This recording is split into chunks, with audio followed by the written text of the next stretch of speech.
Hello everyone. Right away I want to thank you for coming back to my channel for another video. Today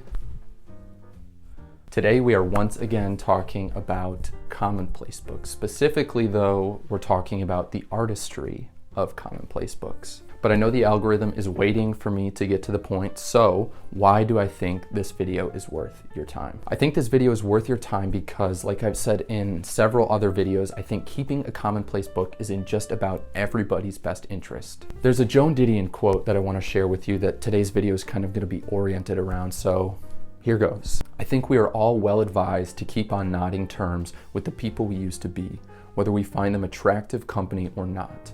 Otherwise, they turn up unannounced and surprise us, come hammering on the mind's door at 4 a.m. of a bad night and demand to know who deserted them, who betrayed them, who is going to make amends. We forget all too soon the things we thought we could never forget.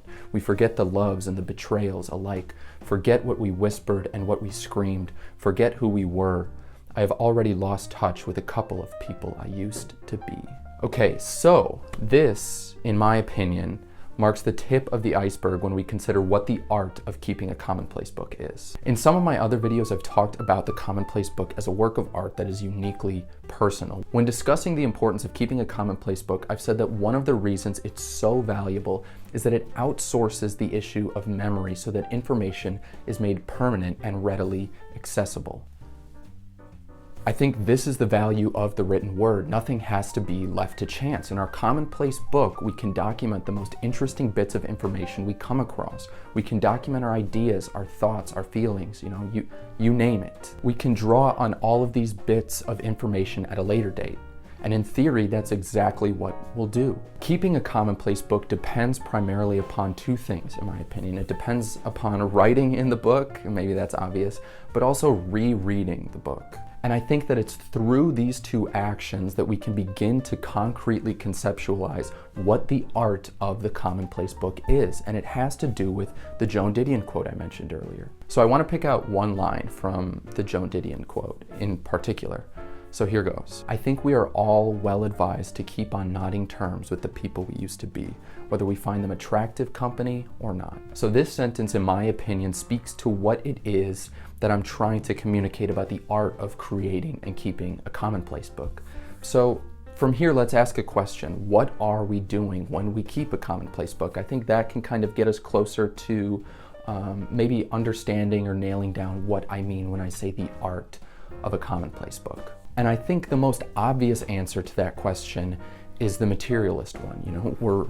We're writing our thoughts and ideas or someone else's thoughts and ideas in a notebook. Okay, but what I'm trying to communicate is that I think there's so much more that's happening if we try to look below the surface. And I'm hoping that by offering you a semantic explanation of what I believe to be, quote, the art of the commonplace book, I can make the act of keeping a commonplace book more manageable for you. Or, at the very least, I hope I can kind of teach you to think about keeping a commonplace book or a journal more generally in a way that you previously didn't. So here's the punchline.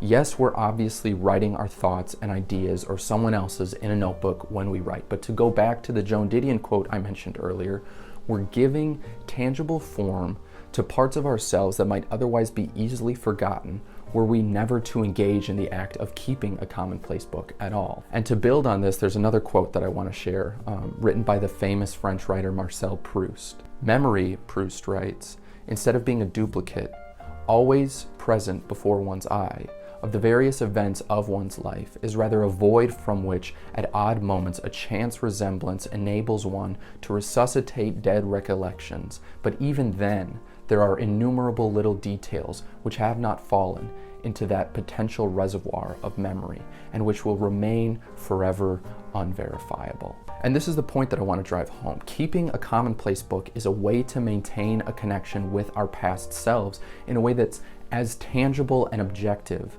as we can hope to manage. And this, in my opinion, gets us closer to what I'm calling, the art of the commonplace book. It's easy to take for granted the extent to which our memory fails us with the passage of time. The art of the commonplace book is that by documenting the ideas that most interest us, mixed with some sort of personalized analysis, let's say, or maybe analysis isn't the right word, but some sort of personalized touch, we can create a piece of art that is uniquely our own. Which is to say that we can create something that we can turn to in later years, not only to learn from, but also to gain some sort of objective insight into who we once were. And I think that that's seriously valuable because, like Joan Didion wrote, we lessen the likelihood that, quote, the people we used to be turn up unannounced and surprise us, hammering on the mind's door at 4 a.m. To put it simply then, I think the art of the commonplace book is its ability to function as the connective tissue that fuses our past self or selves together with our present self. And at the same time that this is happening, as time's passage causes the value of our commonplace book or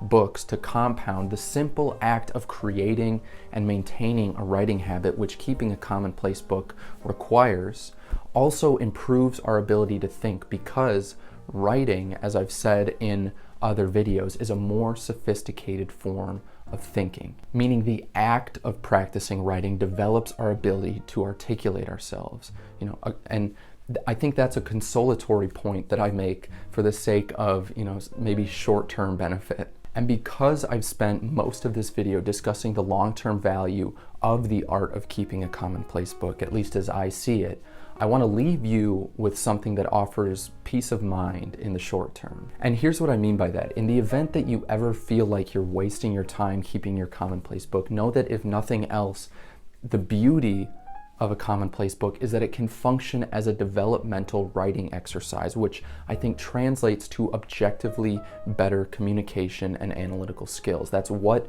practicing writing can do for us. For now, that's everything that I've got. Before I go, I want to thank you, my wonderful viewer, for sticking with me to the end. I also want to thank my video editors, Bach and Joe. I couldn't do this without you guys. I really appreciate all your hard work. And again, I will thank you one more time, my lovely viewer. If you found this video interesting or useful or helpful, I ask that you please hit that like button, please hit that subscribe button. It really helps me out. And let me know what you think in the comment section down below. I'm interested in talking with you. But thanks again, everyone, and I hope you have a great rest of your day, and I will see you next time.